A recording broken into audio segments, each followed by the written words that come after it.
Hey everyone, it's Mandy Gibbons here, and I'm here with Aaron.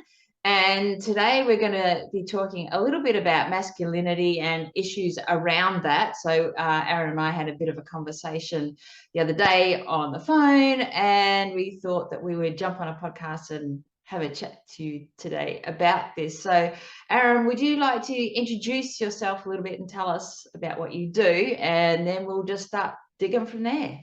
Yeah, no problem. Thank you very much for firstly reaching out to me to have a phone call and then agreeing to do the podcast. So thank you. It's a privilege.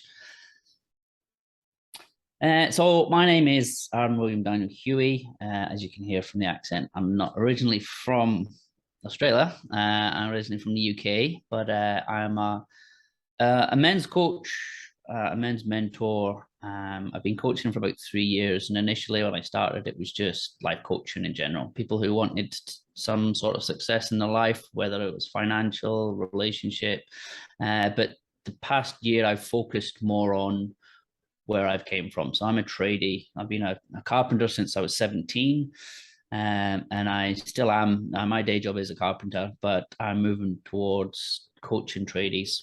I think that's a huge area that our men need a lot of help, a lot of guidance, especially with the state of where the world is right now and the state of men's mental health, men's wellness, and it's just yeah, I kind of when I started to go down my coaching route and I was helping people of all aspects, I kind of thought, you know what, the whole reason why I got into this space is because of my experience of, being a tradie, my own mental health, and I thought it's time that I give back what I have learned on my own mental health journey, but more so the skills and the things that I've learned from coaching and NLP, give back to the guys who don't even know that this exists, to be completely honest. This type of work, like working on yourself. um so yeah, it's more from wanting to give back from my own experiences that this has grown. And it gets stronger and stronger every day when I have more conversations with guys on site and I see that the help that, even just have a basic conversation on where they're at, even just little things that you tell them or teach them that they have never even thought of. For us as coaches, it's fresh in our minds.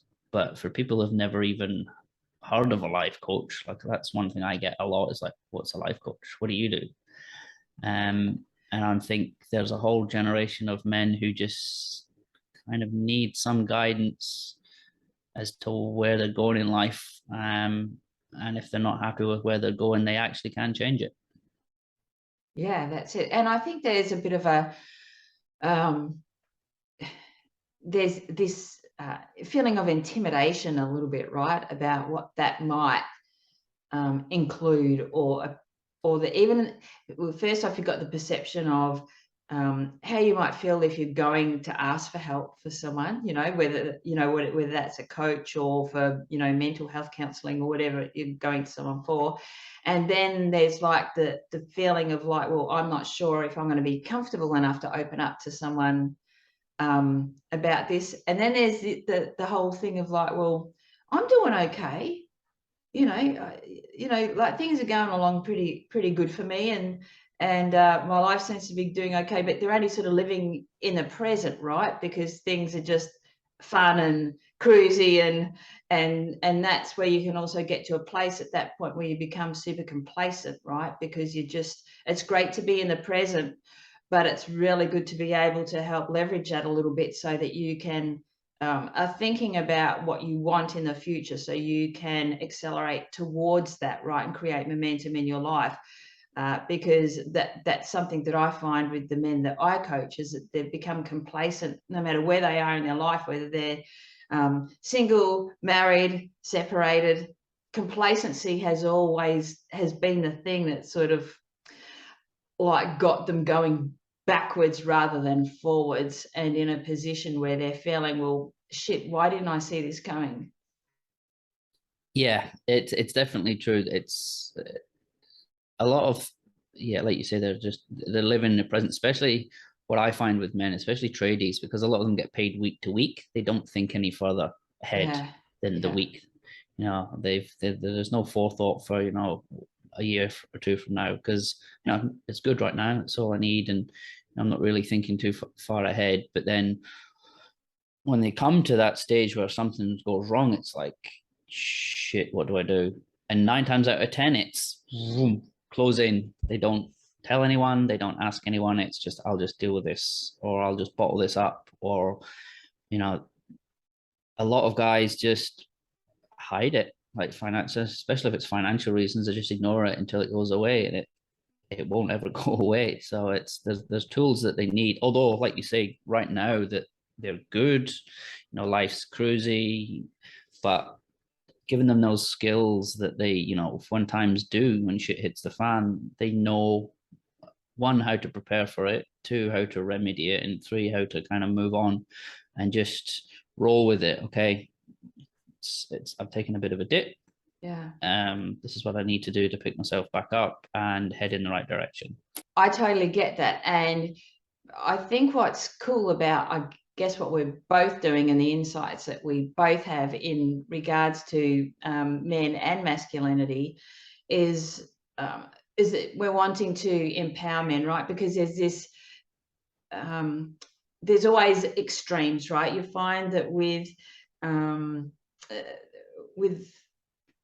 when it comes to men and coaching, or even just the overall energy, I guess, of what's going on in the world with men at the moment, there's a bit of like, keep men in victim mindset, right? Like, so that they're, I mean, men have always had struggles in their lives, but now we're opening up this big thing of, well, men are vulnerable, men are experiencing challenges, men are finding it difficult emotionally, mentally, physically as well in their lives. And so, but there's also been this bit of movement to kind of, as well, to keep men in this victim mindset rather than helping them rise, right? Because there's a lot of leverage, right, to keep them in that place, especially with everything that's gone on in the last few years. So, you know, so you and I are very much about like helping men rise and empowering them rather than having them spinning around in circles or spiraling downwards. Yeah, it's definitely, yeah, it's having men realize that yes, something isn't great in their life, or something isn't working, or you know, they need to change something, or they need to open up about. But it's, I think what we don't do enough is help them take ownership of it. Yeah. Help them, yes, they have these issues. So rather than being a victim to it, this happened to me, or this is happening to me, it's not serving me correctly. What do I need to do to change it? Rather than just, yeah, this has happened to me and this is my excuse for XYZ. I'm taking drugs, I'm drinking too much, I'm, you know, I have shitty relationships, I'm a bad father. Like, there's all of that. And I get there are some guys who they haven't had any role models previously to show them this. So what I find is there's generations upon generations of I kind of guess men with no, either they had no dads, or they don't have a father, or they have a father figure who's vacant, and that can be because, you know, they concentrate on their job, or they were never shown themselves what it is to be a father, which is something I'm finding a lot when you speak to guys, which I'd say that's more of a reason to better yourself and empower yourself than it should be an excuse to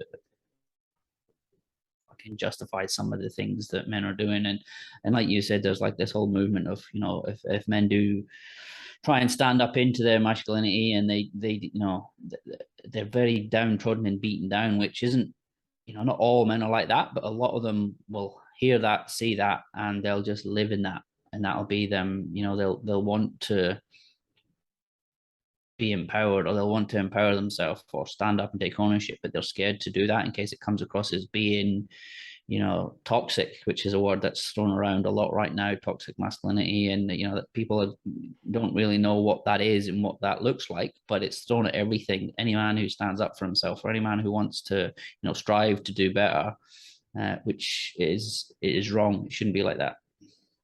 Well, I think when it comes to the word toxic, it's thrown around pretty frivolously, right? I mean, Yeah. if you don't like something that someone says, they go, well, you're toxic. But, you know, I don't use that word very often because I don't think that it has much meaning behind it anymore. I think it's just a way of being an asshole to try and, you know, like if especially if you're offended about something that isn't really, I mean, there may not be anything wrong with it. It's just a different point of view, right? And then someone can go, well, you're toxic because you've just got a different point of view. So, and I think, you know, when I'm speaking with men, I'm finding that they're straight out telling me that they're confused, like they want to speak up. There's certain things, as you said, that they want to do with their lives, but they're worried if they speak up about that or they step up into that all of a sudden they're going to be man bashed, you know, and made to feel like they're being some alpha male who's, you know, treating people like an asshole. And even like, I mean, you know, that I shoot, right? You know, I mean, yeah, like shoot targets, not animals. But, you know, like people, even guys say that they don't even want to post those kinds of things on, you know, because they don't want people to like label them as this guy who's trying to prove himself or trying to show off or trying to, you know, over exaggerate his masculinity because he likes to, you know, shoot on the weekend. There's 100%. Yeah, and it's like that with everything. You can have a view on something, and you get thrown in under the bus with that. So yeah, you know, guys posting gun pics and they're a gun nut. They must stand for. We don't have it so much here in Australia or the UK, I don't think, but you know, in America, it's a huge thing. Yeah. And I find it funny because there are both male and female like yourself who like to shoot, and it's just a sport.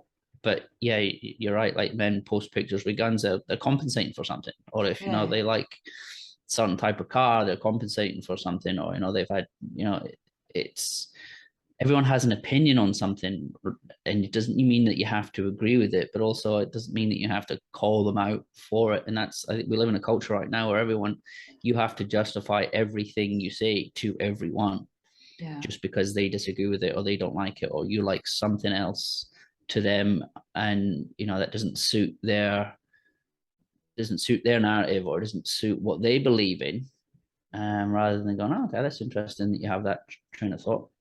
That's why I like Joe Rogan as a podcaster, because he has everyone and anyone. And I really listen to him and how he has discussions with people.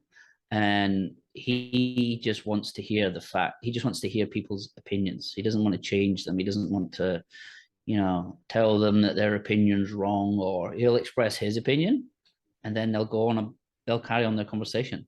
There's no animosity. There's no, oh, you're an asshole because you think this. And we live in a world now where everyone, especially with social media, you get all these keyboard warriors who, you know, you disagree with their narrative or what their outlook on life is, and you're the devil. You know, how can you think that? That's ridiculous. But it's like, we live in this crazy,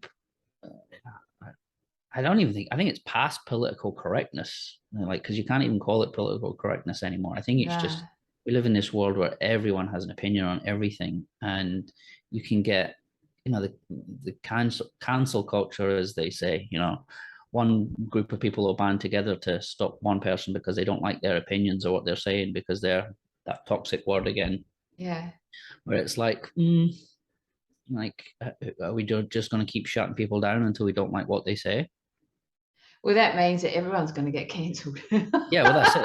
You're going to end up living in your own little echo chamber of only your thoughts and your thing, and that's, nobody grows from that. Like, and that's, you know, that I actually had the echo chamber conversation the other day with a guy, and he was talking about coaching, and he was like, oh, nah, I don't really need a coach. I just go to the pub at night and chat with the boys, and that's, you know, that does me right. I'm like, social aspect to that, yes, awesome. But you're living, all of those guys probably have the exact same problem, or they have the exact same lookout outlook, and they're probably not actually fixing the problem. It's just going around everybody, and no one actually has a solution for it. But it's a comfort that you guys can all go and talk. And I'm like, you know, it just takes one person from that group to do something different, to show an improvement that could actually help the rest of that group from being stuck in a little echo chamber, which I thought was quite interesting. Yeah, that's it. And you know, I know for the guys that I've coached, it's like they might be in a group of friends that you know, they're all sort of appear to be doing quite well for themselves in life, but they all have their struggles behind the scenes, and they don't talk about it much. And then one of them will, you know, will crumble big time because he hasn't got help and he hasn't, you know, been able to talk about anything. And so the guys that have come to me have actually seen their mates like just spiral downwards. They've just said, we don't want to end up like that guy, because he had it all. You know, he had the great marriage, the great this, the great home, the cars, the awesome money coming in. He had all these things that and all of us thought that he was traveling good, and behind the scenes he wasn't. And then, you know, shit hit the fan and basically went downhill really, really fast. Yeah, it's very much like that. It just takes that one person to make the change, for good or bad. So that can go both ways. Like we said, it can someone can step up and just change one aspect of their life, and the rest can follow, or vice versa. Someone can completely lose all their shit. And yeah, guys don't talk about their stuff, and that's, I guess you probably know this better than me. It's their ego. Their ego takes over because they don't want to be seen.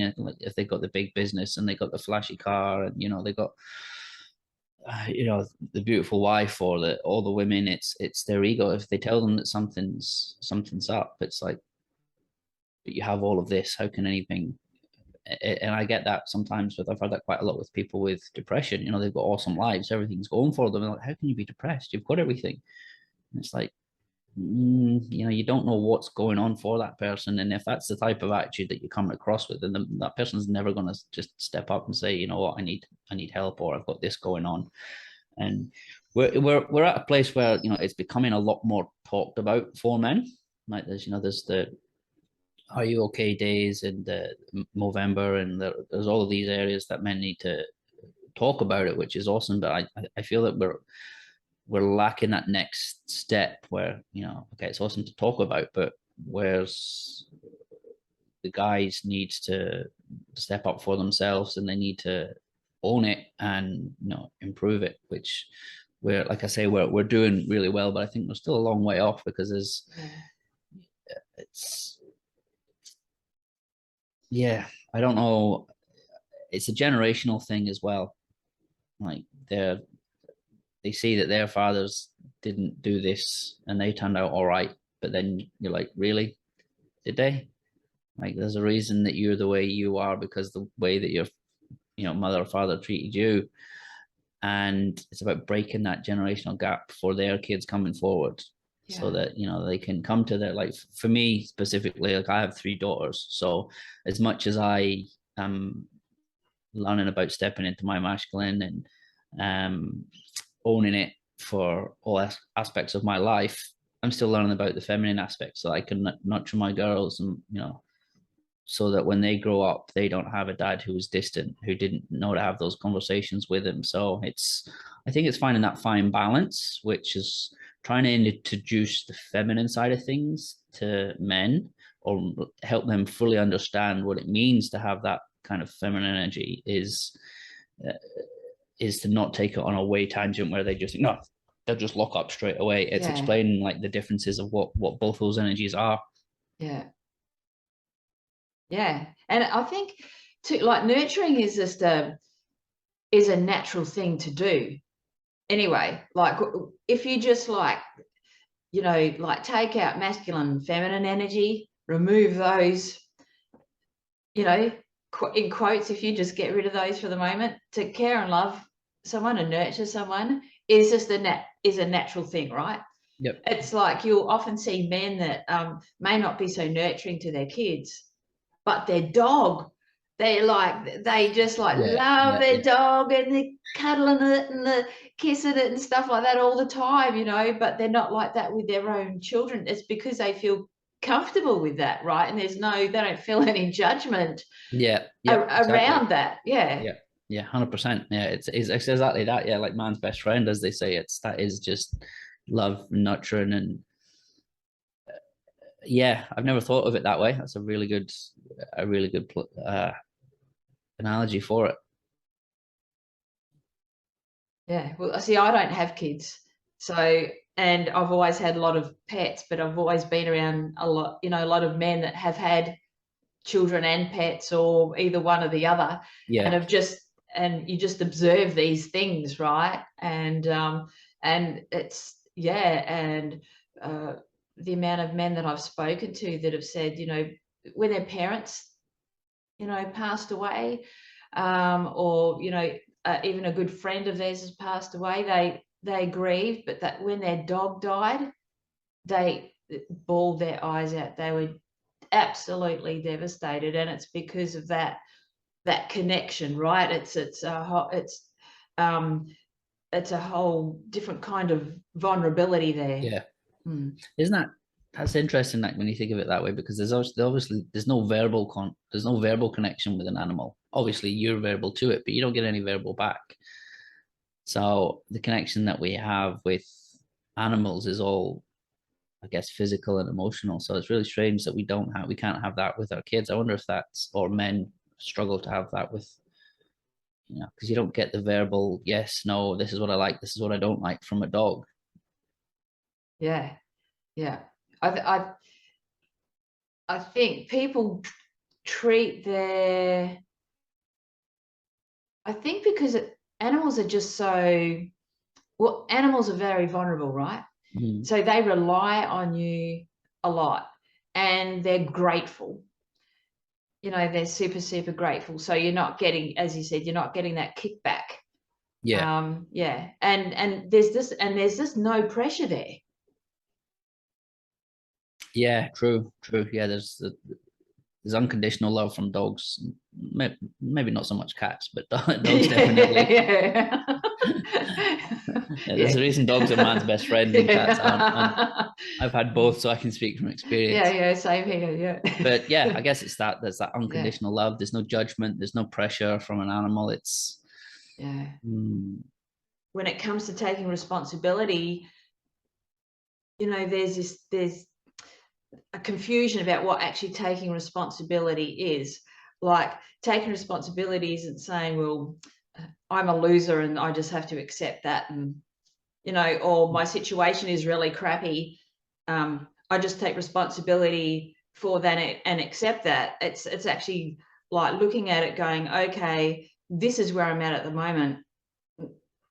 Let's look into why I'm here, and then move in, and then move forward from there. It's not about over analyzing that place and staying in that spot and then just spiraling around in there. It's actually about digging deep into that, and it doesn't have to be so deep that you're sort of like opening up a can of worms. It can be, okay, ask yourself a few questions. Where do I actually want to be? Why am I here? Okay, what steps do I need to take to move forward? And I think that can be, you know, pretty scary for men, in that they feel like if they want to take responsibility, that they're gonna, as I said, open up a can of worms, you know, dig so deep that they can't climb out of this yeah, hole of feeling so vulnerable type thing. But it doesn't have to be like that. You can actually simplify it.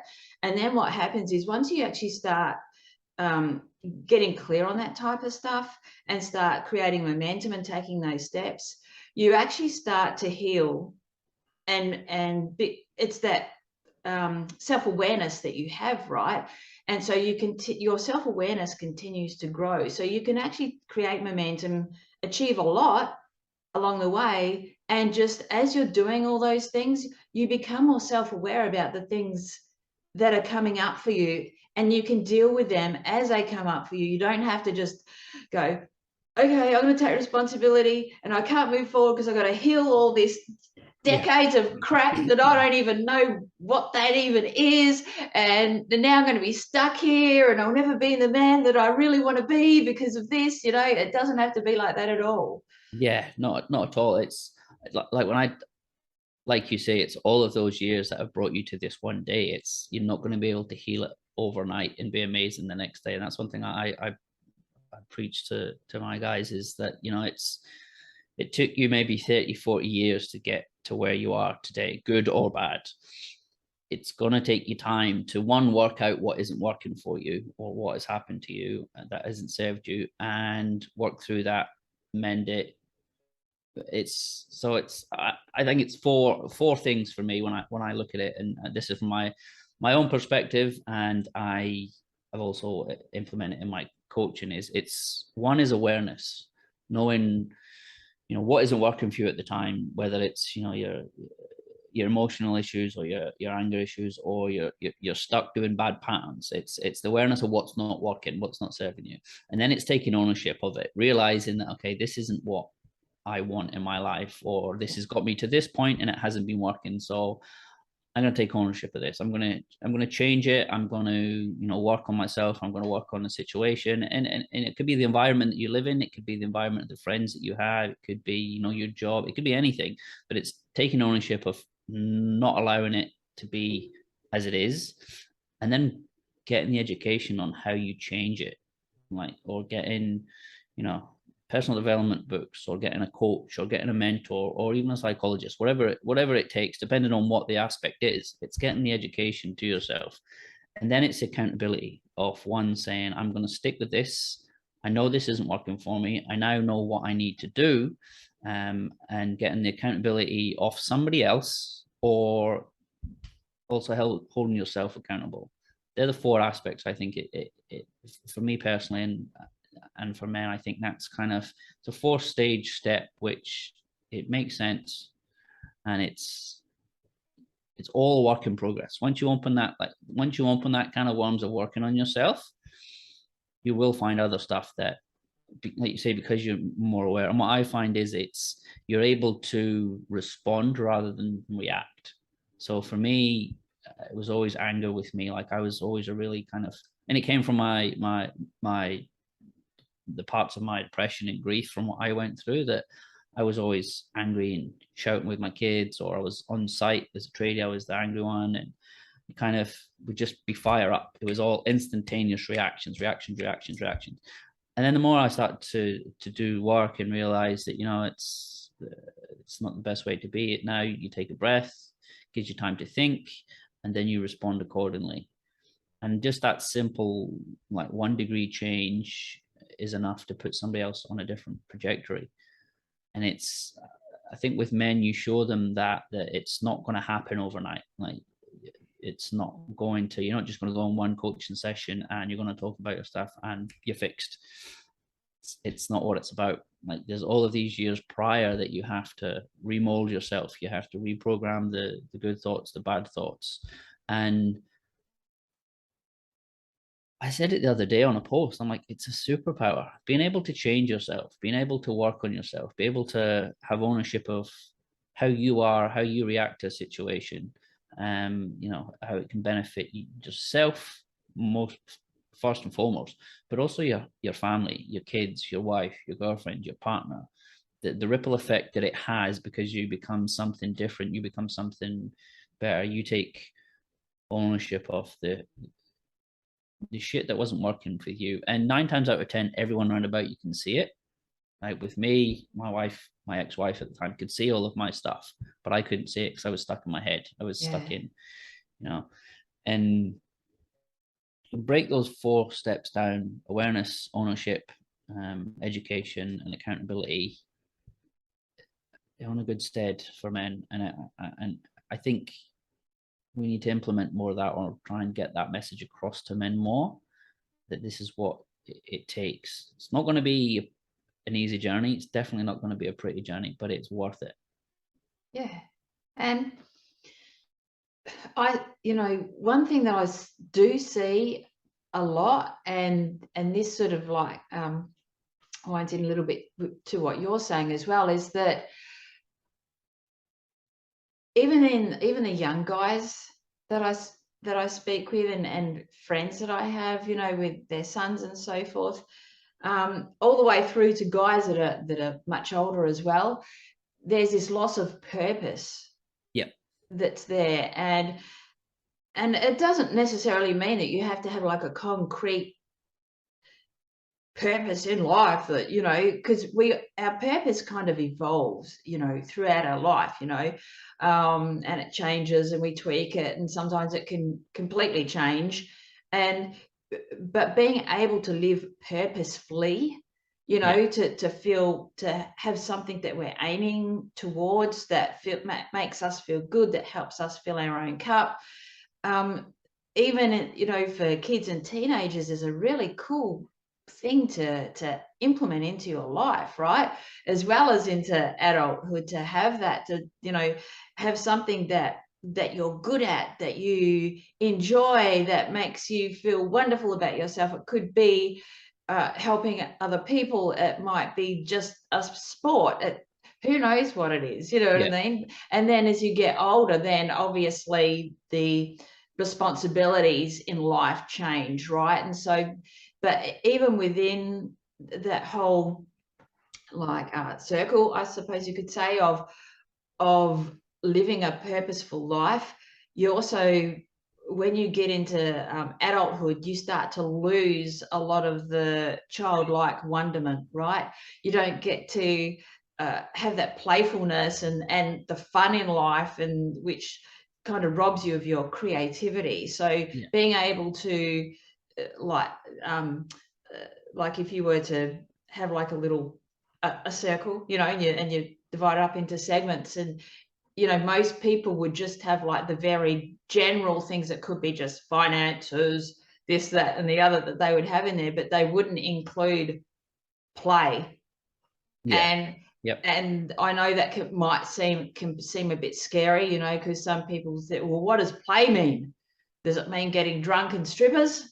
Or does it, you know, what does it actually mean? But it's not. It's more about, like, it could be shooting, it could be Yeah. going, and it could be sport, it could just be something that you, it could be going camping, it could be those, just something that you get to go away, get clear-headed, have some time to yourself, do something where you're not having to think about what you're doing in everyday life, but also brings out some of your childlike creativity and fun and wonderment about, you know, how awesome life can truly be. And as adults, that just kind of, that disappears, right? And especially these days, because we're so hell-bent on our phones, you know, like people can't even take a dump without their phones.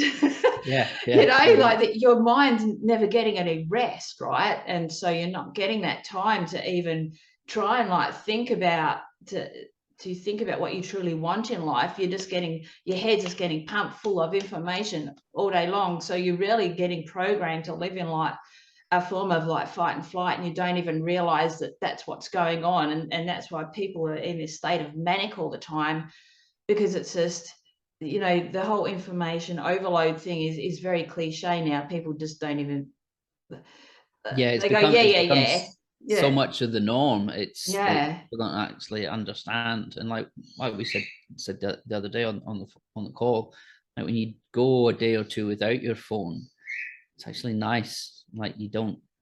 I know if I've ever done any seminars or if I've ever done any online stuff where it's like a 5 day segment of just like work, or learning, and the phone's there, it'll take me a day or two before I'll actually want to jump back on social media, because I'll know that there'll be like hundreds of posts or there'll be hundreds of messages, and I'm just like, oh, I really want to go to that right now.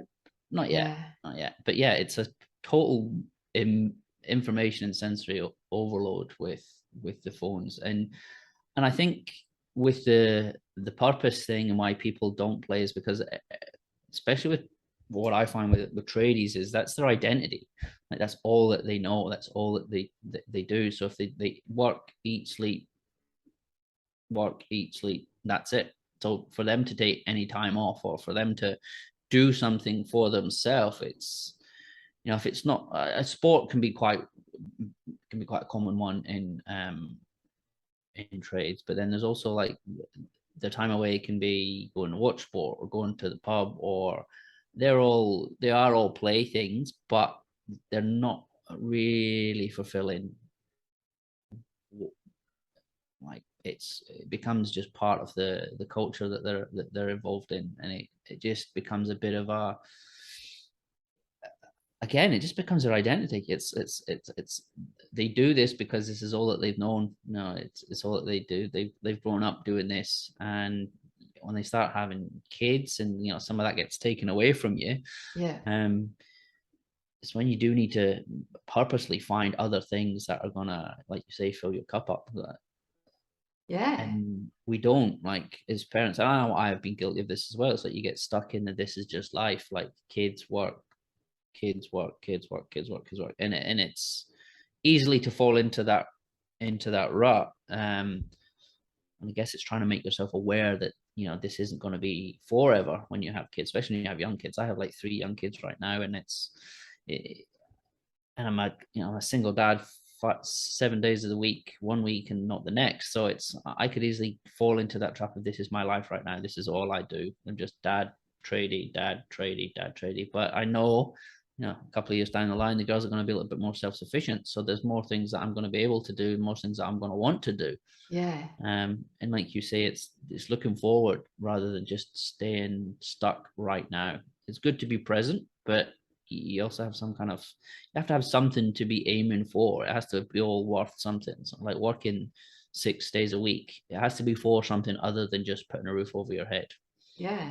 And trying to get men to think that way, and you know, this is going to be to the benefit of you, is a task in itself. And yeah, I think, you know, I mean, even for myself, and I encourage this with my clients, is that, you know, if there's anything in your life that you've ever wanted to throughout your life, and you thought, oh, wouldn't it be funny if I did that, if I tried that, you know, and it doesn't have to be something reckless, you know, it can just be something like, it could even be like because we're so manically busy all the time, that we sort of like, we let opportunities pass us by, right? And there could be opportunities where you could go and try something new, or it could change the direction even of your career or your business or anything like that.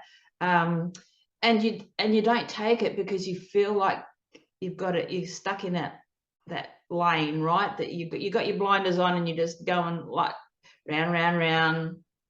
And so, you know, even for myself, like a few years ago, or not a few years ago, probably a couple of years ago now, I got the opportunity to go and volunteer up at Manthina Veterans Retreat up in Marble Bar, and help plant trees and help caretake the place and things like that. And that was like incredible, you know, like doing fun things like that. yeah, You don't get those opportunities very often to do incredible things like that. And so if you get, you know, like, keep yourself open to hearing those things, for listening out to those things, to something that could, like, you know, like you could go, wow, yeah, I might be open to trying that, to just going and seeing what happens with that.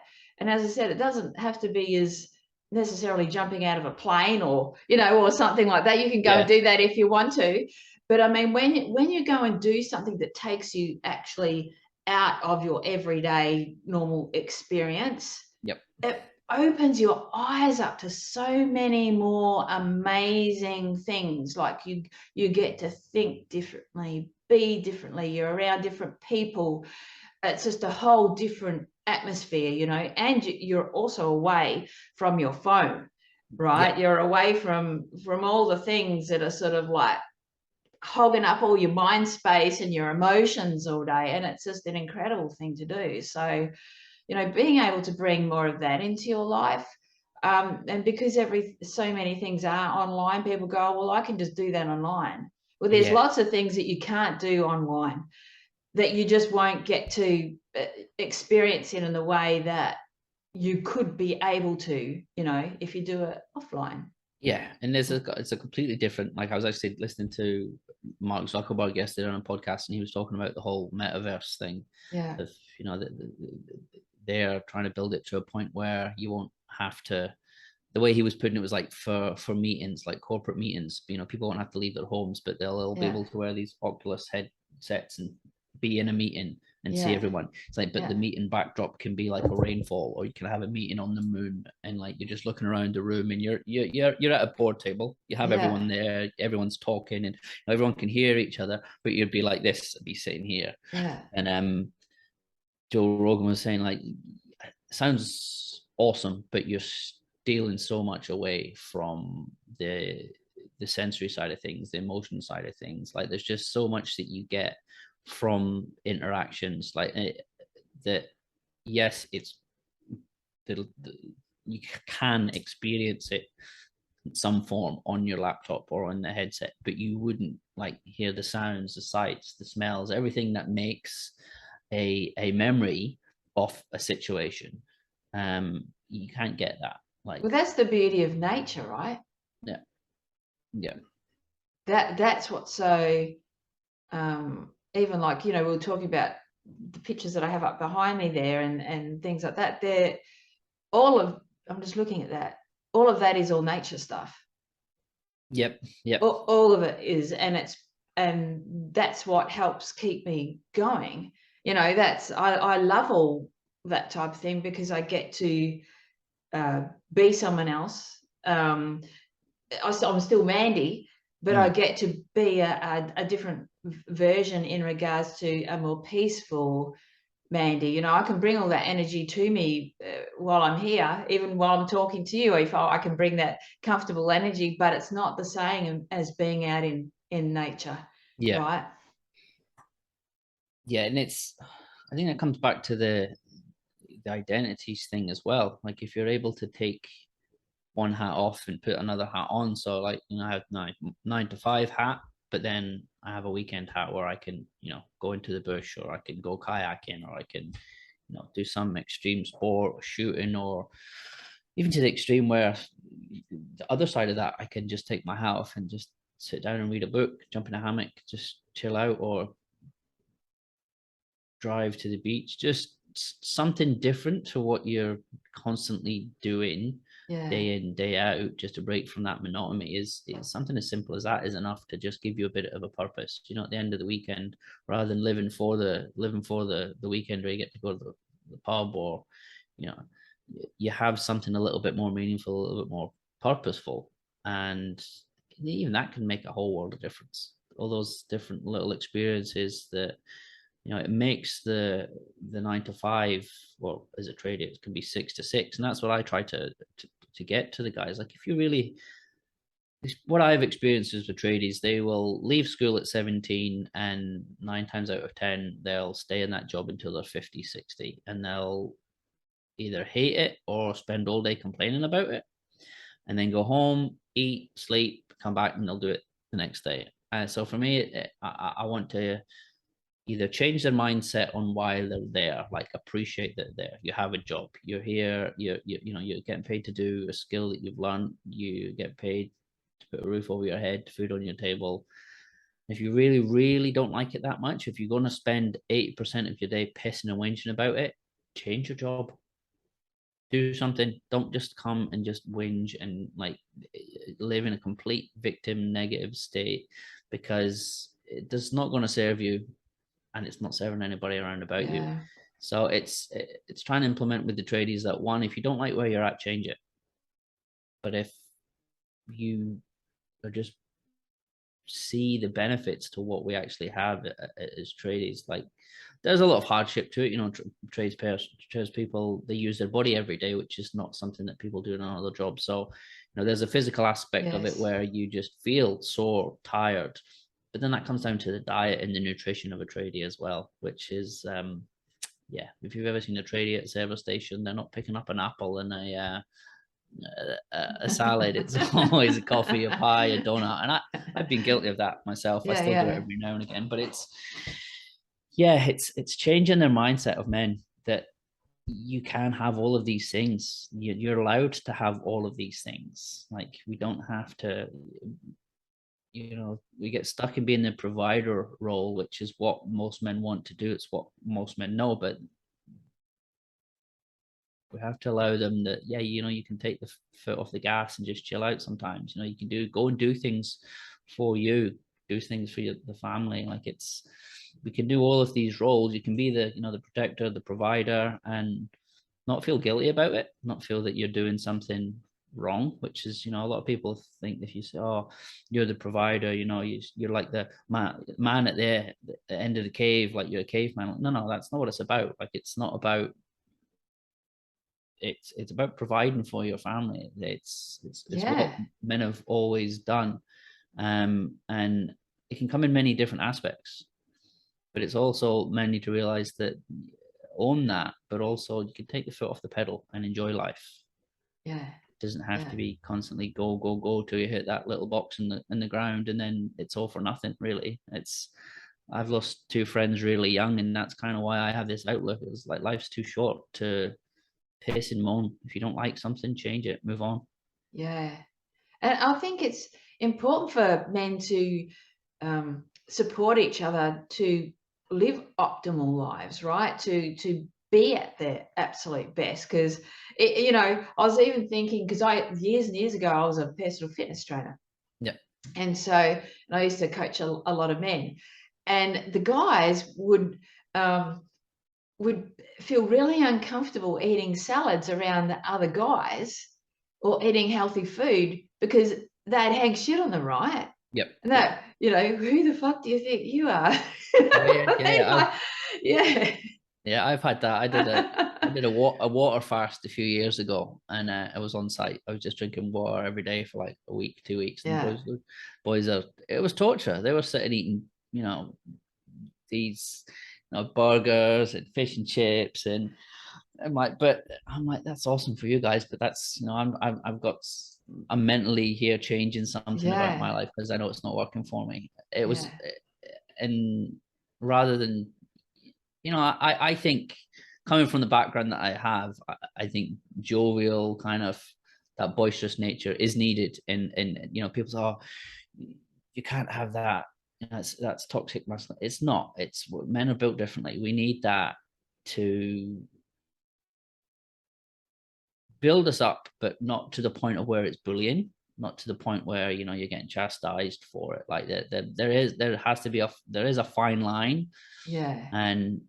But it's also up to the individual too, to just take that on their chest or give it back. Like, and just like own it. Like, yeah, I'm eating a salad because I weigh fucking 40 kilos heavier than I want to be, and I'm doing it for this reason. Yeah. And if you want to sit there and eat a kebab 5 days a week, awesome, you go for it, brother. That's where you're at in life right now, but I'm taking a different path. Yeah. And I think if more of our men could get into that mindset of owning it. It's obviously not easy because we live in a world of social media where everything looks awesome and great and fancy, and everyone's doing the best at all times, which is bullshit, and we all know it's bullshit. So we are raising a culture of young men who, they see all of these influencers living the life, and they've got all the bodies, but they all have their struggles as well. It's about not looking at everybody else, just look inside and think, I'm happy with what I'm doing, or the path that I'm on, or that X person said this to me. It's not taking it to heart. And it can be a very difficult thing for some people if that's how they've been brought up. And a lot of this is passed down from parents too. Like, I know a lot of people who their parents commented on their their weight or their looks, and that's how they're brought up. So they're used to people chastising them, and that's only because their parents were brought up the same. Yes. And it's like, you're brought up in a culture where, oh, don't eat that, that'll put 10 pounds on you. Oh, is that what you're wearing? And it's about breaking that for men to say, be happy with the path. One, find a path that you're on. Yeah. Two, own it, be happy with it, and know that you're doing it for, whether it's, you're changing your environment, or you're changing your eating habits, or like, I don't watch TV much, or I don't have a radio in my car. I took it out, and people are like, what? I'm like, yeah, because I don't listen to the shit that's on the TV and the radio. Like, I'd I rather don't listen to the radio either. no. No. And like people are Yeah. like, you're fucking weird, man. I'm like, well, I'd rather educate myself on something than listen to the mind numbing bullshit that's on the radio, Yeah. because it's all mainly all fear based. Yeah. And it just feeds into that fight or flight. Like, why would you not want to educate yourself, to grow yourself? You have those conversations with people, and they look at you like, this weirdo doesn't have a radio in his car, whereas I'm looking at them going, this weirdo has never picked up a book or a personal development thing. So it's each to their own. Yeah. It's about being comfortable with what it is. And yeah, just I think the more that we push the message out there, it's going to be harder, because, you know, we have a, like we spoke about the other day, we've got a completely new generation of young men coming up who don't know who they should be, what they can be, what they're allowed to say, who they're allowed to be. And you know, I think we're in for a rough couple of generations of boys, young men, if we don't fix it now. Yeah, I was going to say, if we don't fix it now, it will be tough. It was interesting. It was only just, it was probably a couple of months ago, and I was, I don't know, it was this social Instagram account, and I don't know who the guy is behind it. It's like he's kind of hidden, right? This dude, lots and lots of them. Yeah. And it was really interesting just seeing all these men like hating on women, and the guy would actually just put these little bits out there that were encouraging it, but would never apply to anyone, right?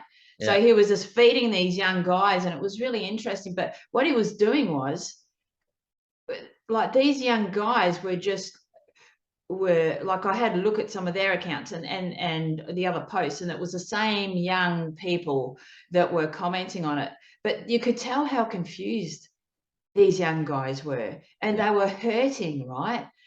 It was like, in that, even though you could tell that they were fighting with themselves, that they had a lot of their own stuff going on, and this person was sort of just preying on their vulnerabilities. Yeah. And I think that's what's so dangerous at the moment, because like, young boys need to know that, yeah, life is going to be friggin' tough, you know. Life is, and young men, you know, life is just going to be tough, and you've got to take responsibility for yourself, and, you know, and know what's important to you, and be able to stand up for yourself, be able to offer yourself peace of mind as well. You know, there's a difference. I think it's great when men speak up on social media and they're empowering people, and there's a difference when someone's just like trying to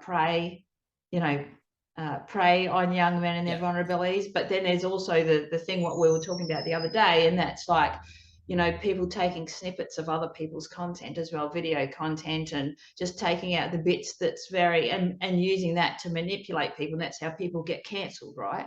Yeah, it's the inflammatory stuff that they use for people to, you know, for their own agenda, or because they don't like this person's view. And we live in a world where people reels, everything's quick, fast. Like, no one will take the time to sit and listen to like an hour podcast or a documentary, or actually go and do some research on this person, and they'll just take at first face value what's on like reels, what's there, and yeah, which is taken out of context to create shock and awe for attention, right? Yes. And some people use that for themselves to get, you know, bad cop, good cop type thing. Like, people, we all know that we live in a world where if, you know, we want to hear the bad story before we hear the news story. Like, you just need to turn the news on. Like, the news is just bad news, and a cat was saved out of a tree. Like, it's never the other way around. It's never like, here's all the awesome things that happen, but also there was, you know, a car crash, or, you know, interest rates, and it's always boom in your face constantly. This is what's going on, and people use that to their ability too, because people know that bad press is just as effective as good press.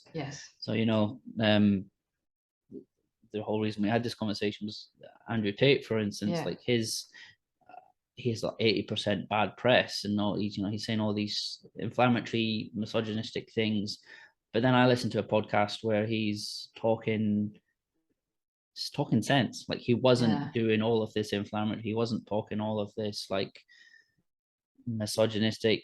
He was actually, the things he was saying about young men and what they should do for their, you know, for their health, getting off the laptops and, you know, working out at the gym, or, you know, getting themselves into a financial position where that, you know, they don't have to have a job, they don't have to rely on, you know, if the government shut us down, you know, they can live freely.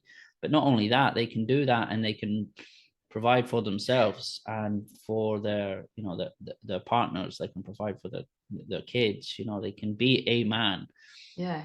But you don't hear any of that stuff because of all of the bad shit that he said, which, you know, some you those snippets of him make him seem like the devil. And I don't agree with everything that he says, like a lot of the stuff he says, but I think a lot of it was tongue in cheek to get him bad press, to get, and whether he's preying on all these young guys, I really don't know. But you know, I listened to his message around men and men's empowerment, and I agree with a lot of it. I haven't seen him necessarily on. I mean, I don't know if he's preying on young men. I think, I don't know. It's like it feels like he's trying to maybe empower them in a way, but things just get taken out of context. I'm not sure. I mean, the other account that I saw had nothing to do with him. The Instagram account it was a completely different person. But I think that people will always look at something and go, well, this is my point of view on it. I don't like this person. Because they've said something that, and sometimes people can agree. If someone is insecure about something as well, and someone says something, that can also rub them up the wrong way, and then they go, well, I don't like that. But that's, sometimes it can be like they don't like it because it resonates with them, and then they're like, oh, I feel like I've got to hold myself accountable now. You know what I mean? So there's all kinds of stuff. Yeah, bit of a trigger for them. Yeah. It's the things that they don't, you know, on social media. And I heard this yesterday, which I thought was just crazy, ridiculous. It was actually Mark Zuckerberg saying it. So, you know, he's the head of Facebook and everything. He was saying with the whole cancel culture thing, people get taken down. So ISIS, they have a Twitter account, but Donald Trump's not allowed on Twitter because people hate Donald Trump that much. I'm like, we spent the best part of 20 years fighting ISIS, like the Western world, but yet they still have a Twitter account that's allowed to post their stuff. And, you know, I didn't realize this, but Twitter, there's hardcore porn on Twitter. There's all of this stuff that's allowed because, you know, the right people don't complain about it.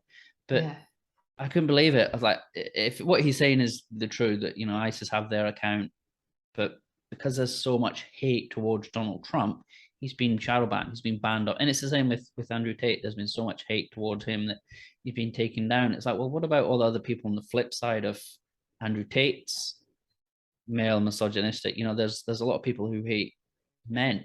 Remember during COVID, it was like comments that not enough men are dying from COVID. I wish men would die quicker. Like, she's still allowed to have her platform. You know, being a father of 3 daughters, I'm all for women's equality. I'm all for, you know, women being treated properly, but there has to be there's a discourse here where one is being so hated for the things that he's saying, but then on the flip side of that, there's a female who's the exact same, saying men should die. Men aren't dying quick enough from COVID. Like, it's this kind of social media world where we live in, where like hate and shame can be thrown around a lot, and it's no wonder we have so many young men confused. Well, they're looking for direction, right?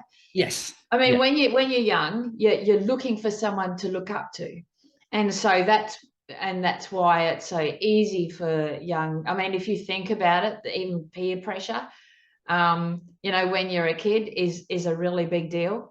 And so you are easily influenced, and so you often see kids that just like really have no idea, but are so brainwashed with something that they think is correct, but they don't really have the full knowledge on it, right? They've just learnt stuff from reels or Yeah, something. and we live in a generation where that's all we've got generations coming up that they'll never pick up a book in their life, because they'll just get all the information, and it'll be snippets of information, and it might not be in the right context. It might be to suit negative narratives, or it's an information overload, but sometimes it's not the right information in the right context, and it can be really confusing. Yeah. One thing that I found interesting for myself is, especially, you know, once I got on LinkedIn and, you know, some of the other platforms a little bit more, and just started having more conversations with men. It was interesting speaking with men who, like they said, "Oh, you're a unicorn." That's what they said to me, because every woman that we know hates men. And I said, and doesn't support men. And I said, is that what you think they're thinking? Yeah. Or have they actually said that to you? Because I said, you know, are you just going by what you're being told by your other mates who might have had some really bad experiences with women? Tell me about some of the bad experiences that you've had with women, you know, and they actually hadn't had that many. You know, it just goes to show how easily things can be influenced. And not that long ago, I was having a conversation, and this bloke said to me, "Oh, well, so nice to see a woman like sticking up for us." And I said, "I value that big time. Thank you so much for that." But I said, "Did you also know that a lot of the charity organizations and mental health organizations, there's so many of them, right? Like in America and here as well, in the UK, for men that have been built by women, because they've seen their husbands, fathers, brothers, friends go through really tough times, but they're not like the face of it, but they've started it, but because they were worried that that men wouldn't like the organization as much because females were behind it. They've got men to be the face of it more, you know, and stuff like that. So I think that no matter which side that you're coming from, there's always going to be a lot of bullshit, basically. Always. It's constant. And it's interesting that you say that about the females starting those charities and all that work, because they've been going on for years, those charities, and people don't even know about them. I guess it's more that it's just that men's stuff is coming to light a little bit more now, you know. And I'd say probably maybe 80% of the engagement on my posts that I put up around, you know, men's wellness, mental health, is women commenting. And I've spoken to a few other men's groups, and they've said the same. So we get so many people reaching out to us and, you know, can I send this to my brother, or, you know, my husband would love this. And it's a constant running theme that obviously all these women see that the work that men need to do, whether it's their fathers, their brothers, their husbands, you know, and they want them to do the work because they know the benefits. They've seen it through other people. It's like, wow.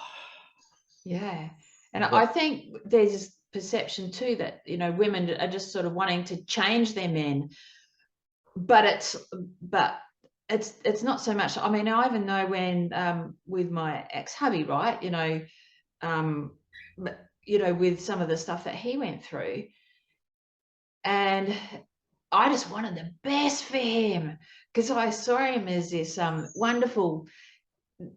I was so proud of him and all the things he had achieved, and just like had his back and all of that.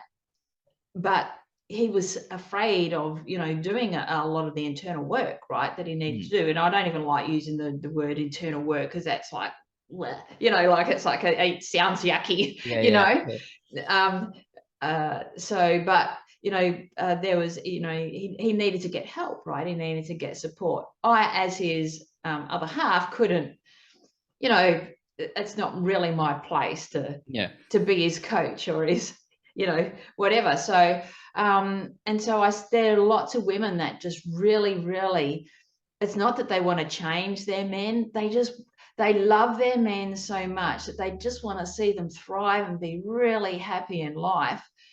And I think that, you know, that perception gets maybe cancelled out a lot, you know, Yeah, I'd say so. Yeah, I'd say that men probably more look at it as the woman wants to change them. Yeah. Or they're. I know I used to be really. If my ex-wife would say anything, I would get really not offended, but it would definitely get my back up when she would say things, and I recognize that now. Yeah. Right, I know that was my ego kicking in. Yeah. When she would, you know, suggest things or say things, and now we've had conversations. Now we're still really good friends, even though we're ex-partners. But we've had conversations now, and like I couldn't see it at the time, like when I was going through all my shit. Like I just couldn't see it, but now I can see it as clear as day. Yeah. That's all it was. So yeah, I guess I don't really know what we do to fix that with, because there are some women who prey on that as well. They but then when I hear stories of that, women changing their men, I think, well, one, is the man letting just because he wants an easy life, or did they just want to be led? You know, does he need a mother, someone to tell him what to do, and he's happy to go with that? Or on the flip side of that, if he was to stand up and, you know, take ownership of the stuff that he wasn't doing for his own sake, would his partner then maybe not try to change him, but just appreciate that he's doing his own stuff? Yeah. Well, I mean, I've spoken to heaps of guys that have said that they wanted to step up in life and wanted to do certain things in life, but they were worried their wife would rub her up the wrong way, right? Like that she'd get her heckles up type thing if he went and did this and went and did that. And I said, yeah, but these are the important conversations that you need to have with each other, right? Yeah. Just so you know where each other at, and not come at from a place of being defensive. Yep. When you're having those conversations. But I mean, when you love somebody, when you deeply love somebody, you want to see them do so well.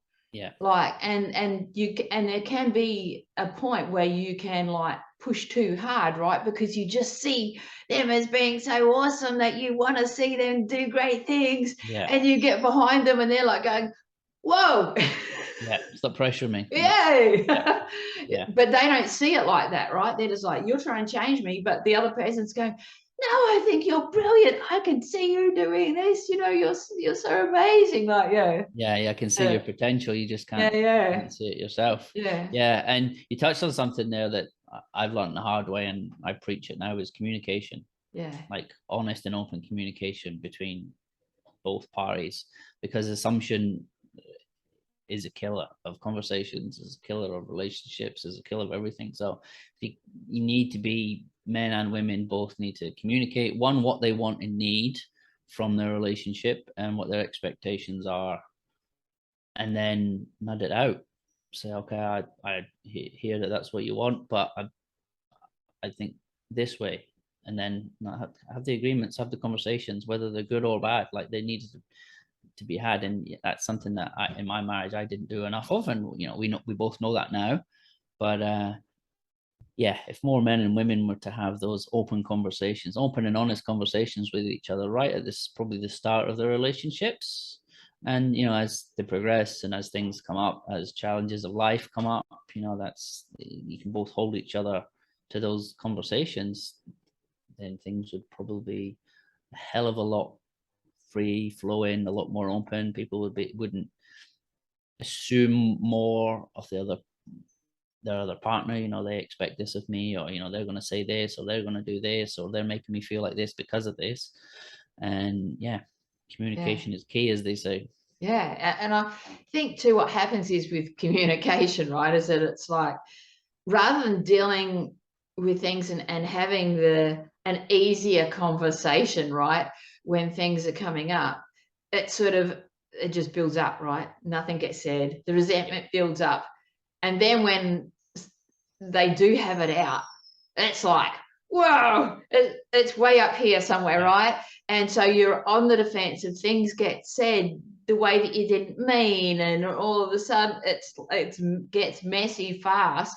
Yeah. And that's why it's easier to say, like, if someone's hurt your feelings, just say all that, you know, I know you probably didn't mean to hurt my feelings, but that really hurt my feelings when you Yeah. said that, you know, and just you can hug it out.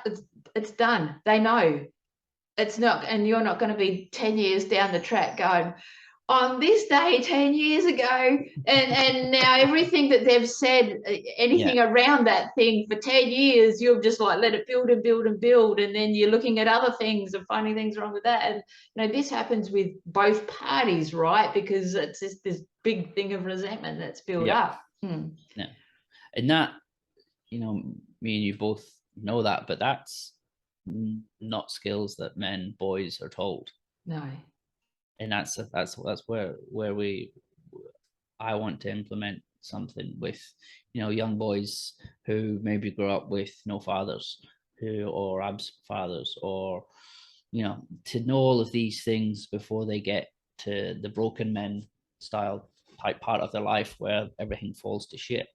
And they don't know what to do with themselves, and they find themselves in this rut. If we were to give, like we were speaking about the other day, life skills, you know, life skills that kids, boys, even girls, they don't learn, like how to have proper communication with each other, or, you know, being allowed to speak your truth, and not just accepting the situation that you're in or the partner that you're in. And, you know, if you're not happy, it's not staying in that place. Like so many people who grow up and they see that, you know, their mom and dad aren't happy, but they stay together, or vice versa. Their mom and dad, you know, they separated when they were really young because they want, you know, they just weren't meant to be together. Yeah. Well, these are all things that, you know, that no one's taught. There's no basic kind of communication, relationship skills. I know what you're saying. And the thing is that when, and you know, obviously people are scared of rejection, right? They're afraid of rejection, that if they say something and it's not taken very well, and they're not even sure how to get it out, you know, like they're trying to explain it, and then this person's not taking it right. And sometimes if you're even coming from the place of, if you are afraid that it's not going to be taken right, then you will say it like that, even though you didn't mean to, because you're coming from a place of fear in the first place. and we just make things so much more difficult for ourselves when we just could be dealing with things as we you know, go along. I know even for guys, will like say to me, like, their other half might be like nagging them about something. Especially guys, when if they come from a trade background and their wife wants them to do something in the house, it's like, I do that day in, day out. Like, I don't want to get put to the back burner, like, and it's like the last thing that they want to do. And you know, I think if the women would just to pay for it that one time just to get it done, then the man would be like, well, maybe I should own up and like do this just to get it done. You know, if it's something that's continually coming up, and it's something that's, you know, a burden between both of you, and it's causing frustration and it's causing arguments, just do it. Get someone else to do it. You know, if he's working 12 hours a day at his job, and yes, he has the tools, but when you pack up those tools on site, the last thing you want to do is take them back out when you go home. You just want to go home, leave site on site, and you just want to just spend time with your family, your wife, your girlfriend, relax at home. The last thing you want to be doing is getting your tools out again. And I know that from experience. And I know that from personal experience and speaking to guys. They're saying to me that I just want to come home and just down tools. Like, I don't want to be getting them out. You know, weekends may be different, but then the weekends are only free time. You're trading, working 5, 6 days a week, 12, 10-hour days. You don't want to be working your weekend. So I think if, you know, if it's that much of a hassle and it's causing arguments and it's, you know, it's becoming between you guys, then just dial a dad service, or like dial a hubby, whatever they're called, or get somebody else in, because one, it gets the job done. Two, you know, the husband doesn't have to worry about it, as long as the husband doesn't come home and go, oh, I wouldn't have done that like that. Well, you just never know, right? I But mean, that's it. yeah, And then if yeah. that is the case, then it's on the man to get his finger out and do it. But I think yeah, if it'd be interesting to see how I know for a fact if my partner had paid for something to be done, I would be thankful. Yeah. Like, because it's one less thing that you got work you have to worry about. It's one less thing that's going to be at the back of your mind every time you look at it. Like I call the things like that in energy loops, Yeah. where people, they're things that you should do, and every time you see them, you go, "Oh fuck, I should have done that." Like a bill, or Yeah. like something like I need to paint that. It's like every time you think of it, it's an energy draining loop, and you're like, "Oh fuck, okay, I'll get around to that." Yeah. Yeah. If it was just done, taken care Yeah. of, you're like, "Oh, okay, Yeah. next." Yeah. So I yeah, was going to ask you quickly too while we're on that, and I'll wrap this up in a moment. But I just wanted to. There's something just popped into my head when I mean, I have my own thoughts on this, but when guys come home, like they've just had a really long day on the tools, or or whatever their work is, right? And they're coming home to their family, and they're exhausted, right? They just need like some, there's times when the wife said he's just sitting out in the car because yeah, and I said, yeah, because he just needs time and space. And she said, yeah, but I don't get that. And I said, yeah, but you're going to need to ask for that, right? yeah, You guys need to talk to each other yes, about that and ask each other about that. Like, like I need half an hour to myself, or I need 40 minutes to myself. If you need to help each other provide that for each other. yes, 100%. Yeah. So what me and my ex-wife used to do is we'd have selfie Thursday. Every Thursday night we would take an hour or 2 hours out each, and it would be either to catch up with friends or go. I would go to the cinema myself often, Yeah. or just whatever it is. Like go for a workout, go catch up with friends, no, just whatever it is, just all alone time, Yeah. just your time to you to do whatever. The kids were the other one's responsibility, and we found that awesome. We thought Yeah. that was great, and it's you need to ask for that, and the whole sitting in the car thing I get, because I've been there and I've done that, and it's that transition from the work madness to just taking a breath, Yeah. Downtime. then leaving the work energy, and then going in Yeah. to the house. Because specifically in constructions, I used to be a site foreman and site manager. You'd be running a site of maybe 30-40 men, and it's like looking after kids. It's not men. It's like looking at it's from 7 a.m. to 3 p.m. You get asked a million questions that they Yes. either know, or they just need to look at drawings, or they just you're constantly babysitting. So I Yeah. would just have constant goes. And there was one time I came home, I sat down at the dinner table, and the little ones were going off, and the wife was going off, and I just had to put my hands down. I said, I spent all day babysitting 40 men, being asked stupid questions. I don't want to hear it when I come home. Yeah. Now, that was me reacting. Like Yeah. I shouldn't have. I should have worded it a hell of a lot better than what I did. Yeah. But it was just, I just kind of came from one vortex into another one. Yeah. And Yeah. Yeah. fuck. Yeah. So now something that I implement in it. I haven't actually tried this yet with my tradies, but I've been thinking about it because I can't remember where I heard it, but I think it was a police officer. He had a pot outside his door, and he would, when he come home at night, he would stop, take a couple of minutes outside the house, and everything from the day, good or bad, he would leave in that pot. He would put his keys in there or something. It was like a significant something, Yeah. and that's where it stayed. So that when he walked through that door, he was the father, the husband. He was in his safe space. He was in his comfort zone. This is where. And then in the morning when he left, he'd pick up those keys, and that's when he Yeah. was a cop again. And I thought about implementing this with my tradies. Yeah. So those ones who feel like they're getting overwhelmed at home, it's like, okay, this is where there's a clear boundary between this is work, this Yeah. is home life. Yeah.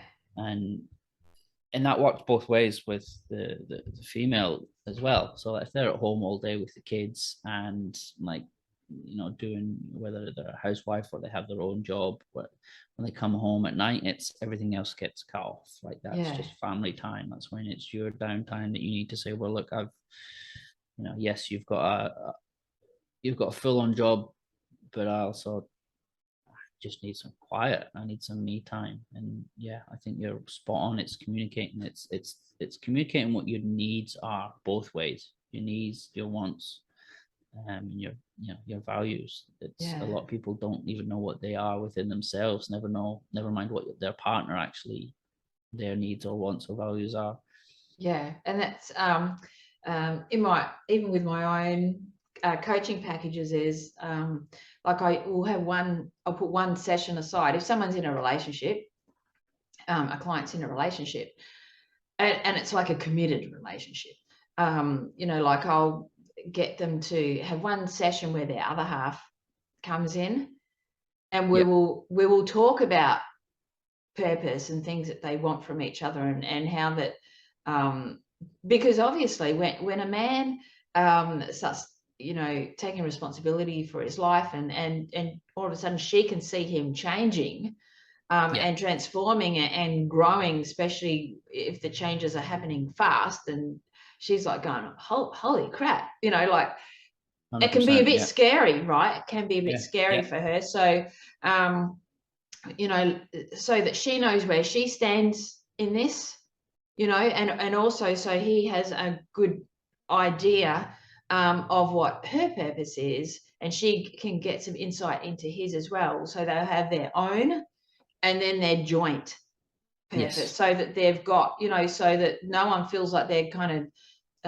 even though, you know, relationships and there's no sort of no one's giving away, they feel like they're losing themselves, right? Because that's super important too.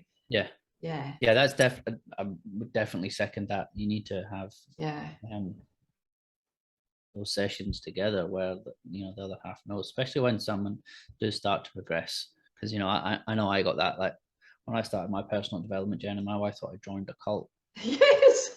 And I've heard that so many times. I know, I've heard that so many times as well. I've heard that from so many people. They're like, yeah, like he started reading all of these books and he started doing these meditations, and, you know, he started doing all these affirmations. It's like, what is he doing? And then it's like, wasn't clear on what it was. So yeah, when you sit down with them, and I did that with my ex-wife. Like I sat down and explained to her exactly what it was, why I was doing it, you know, what I wanted to get from it. And, you know, it helped her understand and actually move into the same space herself. So but yeah, a lot of people can feel like they're getting left behind in a relationship if someone's kind of up leveling themselves, I guess. So. That's true. Oh, doesn't matter if this is in the podcast or not, I've got to share this with you. Oh, this is so funny. My ex-hubby, there was a course that I really wanted to do, and it was run by women, but it was incredible when it came to mindset, and but it was for entrepreneurial women, very sort of like women that had a lot of, I guess, power behind them in their energy, right? And he freaked out and thought I was joining a lesbian cult.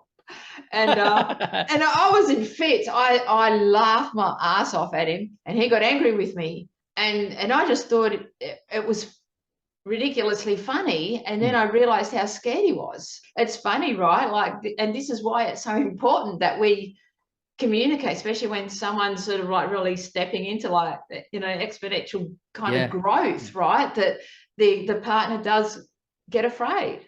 That brings up all these insecurities, like, what the hell's going on here? Especially once they start implementing some stuff and changing things, you know, changing the habits, or, you know, changing what they eat or things. You know, if someone has been used to seeing somebody do something for so long, then all of a sudden they change, it's, you know, we should celebrate it, but automatically your brain's going to go, is this going to affect me? And, you know, it's As one thing that I've learned is communication, just with everything, good or bad. Like, it has to be, because then there's you know, everyone knows where they stand, and everyone can voice their concerns, their opinions, their likes. I was going to ask you too, before we wrap up, is when it comes to tradies in particular, because that's a lot of where your your focus is. Yep. What are probably the top 3 things that you would find that they, doesn't matter if it's 5 things, that, you know, the top few things that that you are finding that they are specifically struggling with, that you would really love to bring some insights to for them, you know, like. Yep. So I think the main one is financial worries. Definitely financial worries. Tradies, unless they, even if they do run their own company, they're chasing money. And for me, I've learned a few things in the coaching space over the past couple of years about different aspects of income that I was never told as a tradie. You know, having, you know, your job, having a side hustle or something else to bring income in, plus investments and savings. These are all things no one ever told me as a tradie. Yeah. And as a tradie, we make, you know, when you're younger and you don't have kids, you're making good money. So, and you know, you would have seen it over in Perth with all the ones in the mines there. Like, if the younger guys can set themselves up financially, maybe not for now, but if they're putting like little pockets of money away, you know, 20 years down they don't need to work as long. They don't need to put their body through as much to, you know, be making their wage by the time they're 50 or 60. So I would say finance is definitely the top one, understanding it and making it work for them properly. And then emotions, obviously, as a tradie, you know, as a man, it's hard enough for men to open up to some of the work we do, but as tradies who are, you know, they're on the cold face, they're hard, they're, you know, they have this whole persona of they just need to, she'll be right, mate, get on with it. And then it just gets bottled up for years and years and years, and then it eventually explodes, and they look back and think, fuck, what happened to my life? So emotion, if they can get that in check, you know what they want out of life, you know how to handle their emotions. If you're having a shit day, yeah, here's why. Yeah. And then diet would be another one, but that's not really my field. But I do want to, you know, improve the tradies' diet and nutrition, because we do work. We use our body 24/7, and everyone's like, "Oh, you know, you got your trade job, you must be fit." Not at all. That, like, you know, they're up at 5, 6 in the morning, and if they're not drinking V's, they're drinking coffee, or, you know, and then at the weekend, if they're not pissing against the wall, they're either sticking it up their nose. So for a tradie, their diet is shocking for a physical job, what we do. And then obviously that all lumps in with their mental health. You know, if their physical health isn't great, then their mental health is going to be out of whack. Their self-worth is going to be out of whack. And then probably relationships. I know a lot of single older tradies, relationship breaks down, or relationship with their kids. So for me, it's kind of helping them, you know, exactly what we've just spoken about. When you come here at home at the end of the day, leave sight on sight, leave all of those troubles there. Or if your wife is open to talk about them, but don't let it affect the home. Like, don't keep it bottled up if something at work, you know, if you're unhappy at your job, Yeah. tell your wife, because she might understand and help support you to, you know, change jobs or change employers. So yeah, the main 4 are, did I say, financial, emotional, relationship, and then physical. I think they're the 4 main things that are affecting tradies right now. And I didn't even jump on mental health there, because for me, mental health is encapsulated in all of that. If all of those things are out of whack, then tradies' mental health is just, Yeah, exactly. is shot. And a lot of boys don't even realize that it's their mental health. They just think that they've been doing it for so long. This is how they are. This is how they're wired to be like this, and it's not. Like, in my presentations I'm about to start to take out to tradies to highlight all of these things for them. You know, they're having panic attacks, because these are all things that happen to me. You know, Yeah. the back's all tense, you're having panic attacks, you're thinking about work at 2 o'clock in the morning. These are all things of anxiety. These are all mental health Yeah. issues that men think are just part and parcel of being men, but they're really not. Like, Yeah. they need to be addressed. And once you know that these are the things that, okay, I'm feeling this way, shit, something's up. Like, um, yeah, it's like an overarching for all of them, the mental health and the wellness. And sleep is super important too, right? Because you're not going to get much sleep when you're stressing out all the time like that. Yeah. And you know, working 12-hour days, you're coming home at 6 o'clock at night, you're having a feed. By the time you're winding down, it's 9 o'clock. And you know, a lot of tradies will stay up till 12, 1 o'clock in the morning, just to wind down. But also with the social media thing, you know, they'll be scrolling and they're getting like 3-4 hours sleep and they're back up. You know, the first thing they do is grab a coffee. And I used to do this. I used to have like 7 flat whites a day at one point when I was on site, just like living off fuel, living off caffeine, living off, you know, Monster V, or all of that. So it's basically functioning in burnout or beyond burnout. 24/7. So they're going to crash. Oh, 100%. 100%. Yeah. Crash and burn. And a lot of guys, that's just how they live. And a lot of them wear it as a badge of honor, which it's true. It's like, you know, I only got 3 hours sleep last night, or, you know, I've had like 12 tins of E this week, I've done 16 hours. That's awesome. Cool. What benefit? What, you know, it's I don't know. I've been there and done it all myself, so I know what it's like being there, but I also now know the flip side of it. Like it's for sure.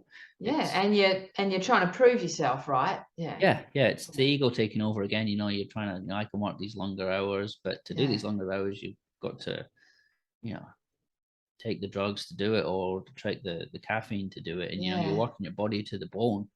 Like, and you're sore in the morning, so you'll take, you know, painkillers just to get through the day, or, you know, your back sore. It's like, rather than going to see like a chiropractor or get proper massages, I'll just pop a couple of pills, feel good, or I'll, you know, get V to get through the day. And it's just a cycle. It just continues and continues. And with the trade as well, because everything's so high pressure, you know, it's like we need to go, get this job done, then you just roll into the next job, and it's the exact same. It's not like there's a break. It's not like there's a break in between, especially, you know, for most contractors these days, you know, they're jumping between multiple jobs a week.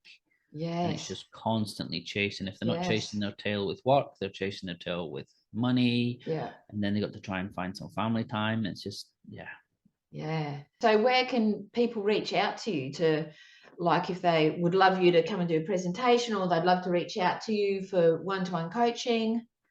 So all the usual targets, suspects, I guess, Instagram, Facebook, LinkedIn, aaronwdhuey.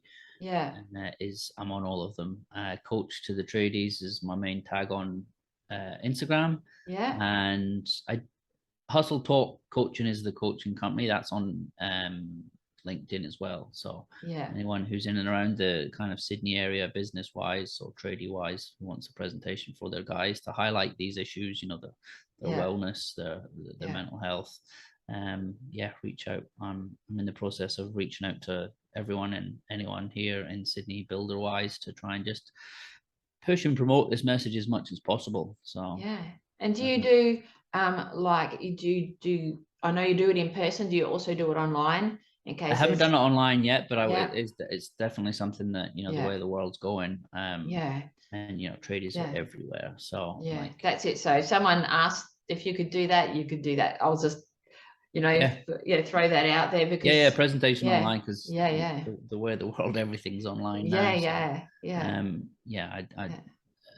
I just want to, I don't give back and help change the shit that I have seen done, and know that it can help.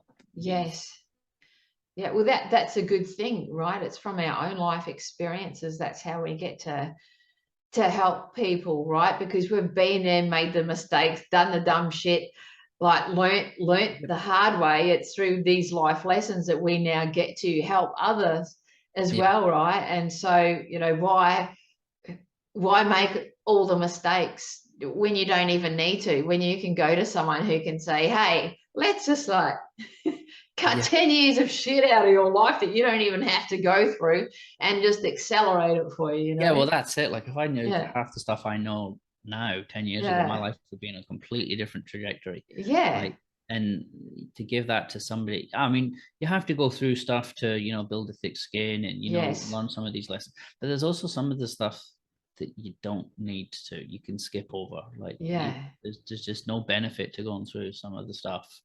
And if somebody can give you the tools, or someone can, help you out, or at least give you guidance that, yeah, been there, I know how that feels, have some sort of resonance with you, you kind of like, oh, okay, well, things do get better.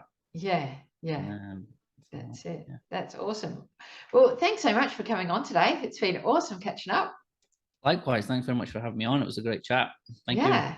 Appreciate Awesome. it. Thank you. And keep up the work that you do with Airmen as well, because it's nice to have a female who knows how to kick ass with some of these guys, because they need it. I appreciate that. Thank you so much. Okay, well, big hugs, Aaron. Thanks so much for today. You're awesome. Enjoy the rest of your weekend. Okay, big hug. See you later. Bye.